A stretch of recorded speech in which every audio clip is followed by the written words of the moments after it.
আটকের পর নিউ ইয়র্কের মেট্রোপলিটন ডিটেনশন সেন্টারে মাদুরো, কংগ্রেসের অনুমোদন ছাড়াই অভিযান, চীন রাশিয়ার নিন্দা। স্বাধীনতা দিবসে প্রায় ৬,০০০ বন্দীকে ছেড়ে দিচ্ছে মিয়ানমার, ৬,১৩৪ জন পুরুষ ও নারী মুক্তি পাচ্ছে। এবং সোনার দামে রেকর্ড, গহনার চাহিদা কমলেও বেড়েছে বিনিয়োগ, বার কয়েনে ঝুঁকছেন ভারতীয় ক্রেতারা।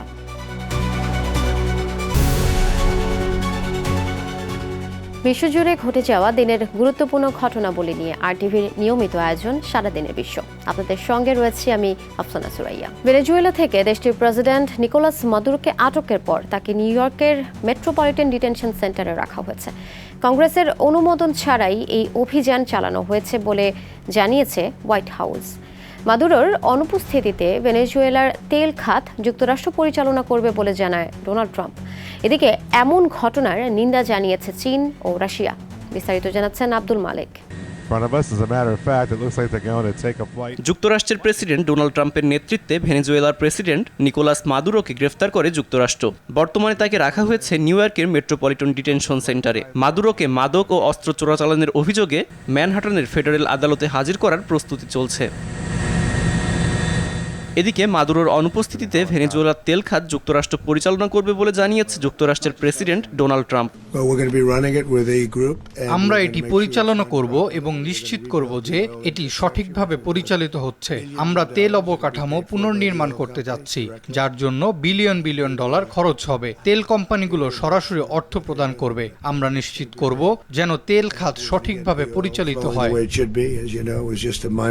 মাদুরোকে গ্রেফতারে দেশের নির্বাসিত জনগণের মধ্যে আনন্দ ছড়িয়ে পড়েছে। মার্কিন প্রেসিডেন্টের প্রতি কৃতজ্ঞতা জানায় তারা। অন্যদিকে ভেনেজুয়েলার সরকার পরিবর্তনের জন্য সামরিক অভিযান পরিচালনা ও প্রেসিডেন্ট নিকোলাস মাদুরোকে আটক করার মাধ্যমে মার্কিন বাহিনী যুক্তরাষ্ট্রের ফেডারেল আইন ও আন্তর্জাতিক আইন লঙ্ঘন করেছে বলে মন্তব্য করেছেন নিউ ইয়র্ক সিটির মেয়র জোহরান মামদানি। একই সঙ্গে তেল পাওয়ার জন্যই এই রক্তপাত ঘটানো হয়েছে বলে মন্তব্য করেছেন কংগ্রেস নেতারা। ভেনেজুয়েলায় সরাসরি সশস্ত্র আগ্রাসনের ঘটনায় নিন্দা জানিয়েছে চীন ও রাশিয়া। এদিকে এ ঘটনাকে স্বাগত জানিয়েছে ইসরায়েল। শনিবার এক বিবৃতিতে ইসরায়েলের পররাষ্ট্রমন্ত্রী গিডিয়ন সার এই ঘটনাকে ঐতিহাসিক মুহূর্ত হিসেবে বর্ণনা করেন। আব্দুল মালেক, আরটিভি। কয়েক মাস ধরেই ভেনেজুয়েলা ঘিরে আন্তর্জাতিক রাজনীতিতে উত্তেজনা চলছে। ক্যারিবীয় সাগরে যুক্তরাষ্ট্রের একের পর এক সামরিক মহড়া, প্রেসিডেন্ট ডোনাল্ড ট্রাম্পের প্রকাশ্য হুমকি আর নিকোলাস মাদুরোর যুদ্ধ প্রস্তুতির ঘোষণায় দেশটিকে ঘিরে তৈরি হয়েছে এক অনিশ্চিত পরিস্থিতি। সব মিলিয়ে বিশ্লেষকদের মতে ভেনেজুয়েলা যেন এখন একটি টাইম বোমার উপর বসে আছে। নিকোলাস মাদুরোকে নিয়ে বিস্তারিত জানাচ্ছেন আরাফাত ইয়াসার। এক সময়ের বাস চালক নিকোলাস মাদুরো, যিনি আজ ভেনেজুয়েলার সবচেয়ে ক্ষমতাধর ও একই সঙ্গে সবচেয়ে বিতর্কিত রাজনৈতিক চরিত্র। কর্মজীবনের শুরুতেই শ্রমিক রাজনীতিতে যুক্ত হন তিনি। ধীরে ধীরে শ্রমিক আন্দোলনের নেতৃত্বে উঠে এসে জাতীয় রাজনীতিতে নিজের অবস্থান শক্ত করেন মাদুরো। 2013 সালের এপ্রিলে হুগো চাভেজের মৃত্যুর পর অল্প ভোটের ব্যবধানে প্রেসিডেন্ট নির্বাচিত হন নিকোলাস মাদুরো। তবে যুক্তরাষ্ট্র ও বিরোধীদের দাবি 2018 সালের নির্বাচন ছিল বিতর্কিত। ওই নির্বাচনে প্রায় 68% ভোট পাওয়ার দাবি করা হলেও আন্তর্জাতিক মহলের বড় একটি অংশ তা স্বীকৃতি দেয়নি। ক্ষমতায় আসার পর থেকেই মাদুরোর বিরুদ্ধে গণতন্ত্র ধ্বংস, বিরোধী দমন এবং মানবাধিকার লঙ্ঘনের অভিযোগ ওঠে। 2014 সাল থেকে দেশটির অর্থনীতিতে নেমে আসে ভয়াবহ মন্দা। তেলের দাম পতন, দুর্নীতি আর নীতিগত দুর্বলতায় মুদ্রাস্ফীতি ও খাদ্য সংকটে বিপর্যস্ত হয়ে পড়ে সাধারণ মানুষ। পরিস্থিতি এতটাই খারাপ হয় যে লাখ লাখ মানুষ দেশ ছেড়ে আশ্রয় নেয় প্রতিবেশী কলম্বিয়া, ব্রাজিল ও পেরুতে, যাকে ল্যাটিন আমেরিকার ইতিহাসে এটিকে অন্যতম বড় উদ্বাস্তু সংকট হিসেবে দেখা হয়। হুগো চাভেজের ঘনিষ্ঠ সহযোগী হিসেবে পররাষ্ট্রমন্ত্রী ছিলেন মাদুরো। চাভেজের সমাজতান্ত্রিক আদর্শই তাঁর রাজনীতির মূল ভিত্তি। তবে বিরোধীদের মতে ঐক্য ও শান্তির কথা বললেও তা ছিল ক্ষমতা পাকাপোক্ত করার কৌশল। এই উত্তেজনার মধ্যেই যুক্তরাষ্ট্র মাদুরো তার স্ত্রী ও ঘনিষ্ঠদের ওপর একের পর এক নিষেধাজ্ঞা আরোপ করে। আর সর্বশেষ শনিবার কারাকাস থেকে মাদুরোকে যুক্তরাষ্ট্রে তুলে নেয়ার খবরে পরিস্থিতি আরও নাটকীয় রূপ নেয়। আরাফাত ইয়াসার, RTV। ভেনেজুয়েলার সাম্প্রতিক অস্থিরতার মধ্যে দেশটির ইন্টারনেট সংযোগ নিয়ে নতুন ঘোষণা দিয়েছে স্যাটেলাইট ভিত্তিক ইন্টারনেট সেবাদানকারী প্রতিষ্ঠান স্টারলিংক। প্রতিষ্ঠানটি জানিয়েছে, যুক্তরাষ্ট্রের অভিযানের পর পরিস্থিতি স্বাভাবিক না হওয়া পর্যন্ত ভেনেজুয়েলার মানুষ বিনামূল্যে এই সেবা ব্যবহার করতে পারবেন। দেশটিতে আগে থেকেই অনলাইন সেন্সরশিপ ও বিদ্যুৎ বিভ্রাটের কারণে ইন্টারনেট সংযোগ সমস্যায় ভুগতে হচ্ছে ব্যবহারকারীদের। স্টারলিংক জানিয়েছে, ভেনেজুয়েলায় আগামী ৩ ফেব্রুয়ারি পর্যন্ত বিনামূল্যে ব্রডব্যান্ড সেবা দেওয়া হবে। যুক্তরাষ্ট্রের সামরিক অভিযানে নিকোলাস মাদুরোকে ক্ষমতা থেকে সরিয়ে দেওয়ার পর এ ঘোষণা দেওয়া হয়েছে। মিয়ানমারের সামরিক জান্তা দেশটির স্বাধীনতা দিবস উপলক্ষে বার্ষিক সাধারণ ক্ষমার অংশ হিসেবে ৬,০০০-এর বেশি বন্দীকে মুক্তি দেওয়ার ঘোষণা দিয়েছে। রোববার জান্তার জাতীয় প্রতিরক্ষা ও নিরাপত্তা পরিষদের এক বিবৃতিতে এ তথ্য জানানো হয়। এতে বলা হয়, মিয়ানমারের ভারপ্রাপ্ত প্রেসিডেন্ট দেশের বিভিন্ন কারাগার, আটক কেন্দ্র ও ক্যাম্পে দণ্ড ভোগরত ৬,১৩৪ জন পুরুষ ও নারী বন্দীকে ক্ষমা প্রদান করেছেন। স্বাধীনতা দিবস উপলক্ষে প্রতি বছরই এই ধরনের সাধারণ ক্ষমা ঘোষণা করে মিয়ানমার। চলতি বছর বিশ্ববাজারে সোনার দামে রেকর্ড ঊর্ধ্বগতির প্রভাব পড়েছে বিশ্বের অন্যতম বৃহৎ সোনার বাজার ভারতে। দাম বাড়লেও ভারতীয়দের সোনার প্রতি আগ্রহ কমেনি, তবে বদলে গেছে কেনার ধরন। গয়নার বদলে এখন ঝোঁক বাড়ছে সোনার কয়েন, বার ও বিনিয়োগমুখী পণ্যের দিকে। বিস্তারিত আরাফাত ইয়াসারের রিপোর্টে।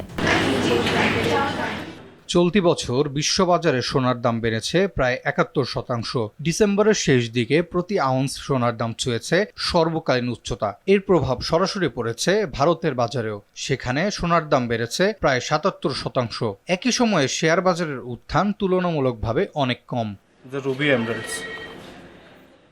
বিশ্লেষকদের মতে, উচ্চ দামের কারণে গয়না তৈরির অতিরিক্ত খরচ এড়াতে অনেক ক্রেতা এখন গয়না না বানিয়ে সোনার কয়েন ও বার কিনছেন। আবার অনেকে বাজেটের সঙ্গে মানিয়ে নিতে হালকা ও কম ওজনের গয়নার দিকে ঝুঁকছেন। ফলে গয়নার মোট চাহিদা কমলেও বিনিয়োগ হিসেবে সোনার চাহিদা বেড়েছে। ওয়ার্ল্ড গোল্ড কাউন্সিলের তথ্য অনুযায়ী ২০২৫ সালের প্রথম ৯ মাসে ভারতে মোট সোনার চাহিদা কমেছে। এ সময় গয়না কেনা উল্লেখযোগ্যভাবে কমলেও বিনিয়োগ খাতে সোনার ব্যবহার বেড়ে মোট চাহিদার বড় অংশ দখল করেছে। বিশ্লেষকরা বলছেন, ডলারের বিপরীতে রুপির দরপতন, বৈশ্বিক অনিশ্চয়তা ও সোনার দাম আরও বাড়ার প্রত্যাশা, এই ৩ কারণে ভারতীয়রা সোনাকে নিরাপদ বিনিয়োগ হিসেবে দেখছেন। এ পরিস্থিতিতে ভারতের অলংকার বাজারে কাঠামোগত পরিবর্তন স্পষ্ট। কম ক্যারেট, হালকা ও আধুনিক নকশার গয়নার চাহিদা বাড়ছে। বিশ্লেষকদের ধারণা, এই প্রবণতা অন্তত ২০২৬ সাল পর্যন্ত অব্যাহত থাকতে পারে। আরাফাত ইয়াসার, RTV। ৪০০ বছরের পুরনো ডাক ব্যবস্থার অবসান ঘটিয়েছে ডেনমার্ক। বিশ্বের প্রথম দেশ হিসেবে ডাকযোগে চিঠি পাঠানোর ব্যবস্থার অবসান ঘটিয়েছে দেশটির রাষ্ট্রীয় ডাক সংস্থা পোস্ট নর্ড। ডিজিটাল যুগে চিঠির ব্যবহার কমে যাওয়াকেই এই সিদ্ধান্তের কারণ হিসেবে জানিয়েছে কর্তৃপক্ষ। তবে এই শেষ চিঠিগুলোকেই শিল্পে রূপ দিতে এগিয়ে এসেছেন এক ব্রিটিশ কাগজ শিল্পী। বিস্তারিত জানাচ্ছেন আব্দুল মালেক।